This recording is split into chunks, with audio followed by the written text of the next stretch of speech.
एक ऐसा पड़ोसी जो कभी दोस्ती का हाथ बढ़ाता है और फिर पलटकर उसी हाथ में छुरा घोंप देता है। मैं बात कर रही हूँ पाकिस्तान की, एक मुल्क जिसके साथ इंडिया ने हमेशा पीसफुल रिश्ते बनाने की कोशिश की, लेकिन हर बार बदले में मिला सिर्फ धोखा। 1947 में जब देश आजाद हुआ तो इंडिया ने गांधी जी और नेहरू जी के लीडरशिप में पीस और यूनिटी को प्रायोरिटी दी, लेकिन पाकिस्तान का विजन कुछ और ही था। पार्टीशन के तुरंत बाद पाकिस्तान ने कश्मीर पर कब्जा करने की प्लानिंग शुरू कर दी, ऑपरेशन गुलमार्ग। इस ऑपरेशन के जरिए उन्होंने लोकल आर्मीज को भेजकर कश्मीर में हमला करवाया। 1947-48 के वॉर में पाकिस्तान ने जम्मू एंड कश्मीर का एक बड़ा हिस्सा पीओके पर कब्जा कर लिया और आज भी ये रीजन पाकिस्तान ऑक्यूपाइड कश्मीर यानी पीओके के नाम से जाना जाता है और ये एक इंटरनेशनल डिस्प्यूट टेरिटरी है। 1965 में पाकिस्तान ने सोचा कि कश्मीर के लोग उनका साथ देंगे। उन्होंने ऑपरेशन गिलबतार के जरिए पेनिट्रेशन शुरू किया, लेकिन इंडियन आर्मी ने उनका पूरा प्लान फेल कर दिया था। वॉर के बाद दोनों देश तक्षशिंत एग्रीमेंट तक पहुँचे,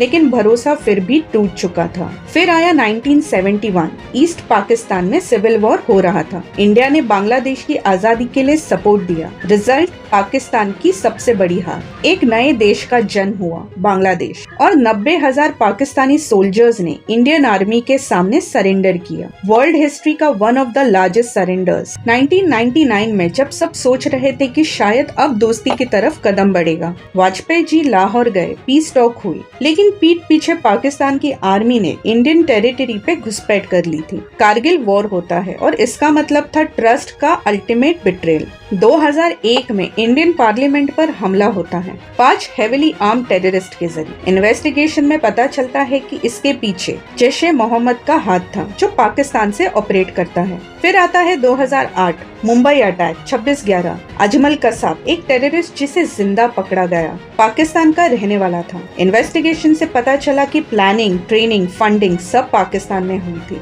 और मास्टरमाइंड हफीज सईद, जो ओपनली पाकिस्तान में घूमता रहा, उस पे कोई एक्शन नहीं हो। जब एक देश टेरर को पालता है, क्या उससे ट्रस्ट की उम्मीद की जा सकती है? ये सिर्फ इंडिया का एक्सपीरियंस नहीं है। अमेरिका ने भी पाकिस्तान को डबल गेम का दोषी कहा है। तालिबान के केस में एक तरफ से टेररिस्ट ग्रुप को सपोर्ट, दूसरी तरफ से दोस्ती की बात। FATF financial action task force ने पाकिस्तान को बार बार ग्रे लिस्ट में डाला क्योंकि वो टेरर फाइनेंसिंग रोक नहीं पाया। जब दुनिया भर के कंट्रीज पाकिस्तान को अनट्रस्टवर्दी बोलते हैं, तो क्या इंडिया को अकेला बुरा लग रहा है? हर प्राइम मिनिस्टर ने पीस का हाथ बढ़ाया। वाजपेयी जी लाहौर गए, मोदी ने 2015 में नवाज शरीफ के बर्थडे पे लाहौर जाके सरप्राइज विजिट की, लेकिन रिजल्ट कुछ ही दिनों बाद पठानकोट एयरबेस पर टेररिस्ट अटैक। पैटर्न क्लियर है, हर बार भरोसा तोड़ दिया गया। आज भी LOC पे सीज फायर वायलेशंस चलते रहते हैं। पाकिस्तान के लीडर्स पीस की बात करते हैं, लेकिन ग्राउंड पे टेररिस्ट कैंप एक्टिव होते हैं। इंडिया ने अब स्ट्रैटेजिक पेशेंस पॉलिसी अडॉप्ट की है,